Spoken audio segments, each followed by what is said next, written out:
Like the cuckoo, the hoopoe's name is onomatopoeic, as it is named after its soft, far-carrying song poo-poo-poo. Hoopoes are largely silent outside the breeding season, but the male will utter his monotonous but attractive song for long periods in the spring and summer, often taking part in song duels with neighbors. Though migrant hoopoes are reported in Britain every year, it is rare for pairs to nest here. Hoopoes like warm temperatures, so are most numerous around the Mediterranean, but climate change may well see their breeding range move north. Spain has by far the biggest European population, but it is also common in Portugal, southern France, Italy, the Balkans and Greece.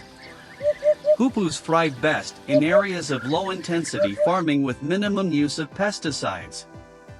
The diet is almost exclusively animals, with large insects, their larvae and pupae, most important. Hoopoes are particularly enthusiastic foragers of animal droppings and dung heaps, searching for beetles.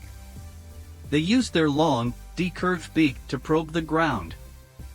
They like to forage on bare ground or where grass is closely cropped. In England, migrants have a reputation for favoring vicarage lawns. When feeding, hoopoes can often be closely approached as they take little notice of humans. When disturbed, they will take flight, invariably erecting their crest when they land. Holes in trees, banks, or stone walls provide the favored nest sites, but they will use suitable nest boxes. Like those of most hole-nesting birds, the hoopoe's eggs are pale and unmarked, while incubation is undertaken exclusively by the female. Nest sanitation is not a hoopoe's strength. The adults fail to remove any of their offspring's droppings, so the nest soon becomes fouled and smelly. Experienced human nest finders can locate an occupied hoopoe's nest by following their noses. Hoopoes are partially migratory.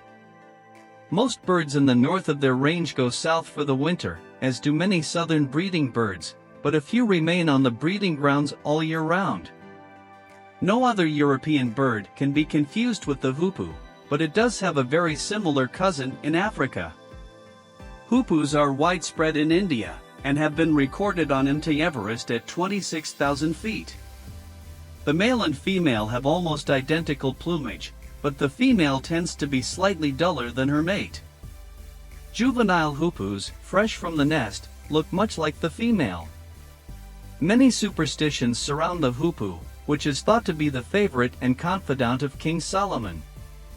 Hearing a singing hoopoe before wine pressing is meant to foretell a good vintage.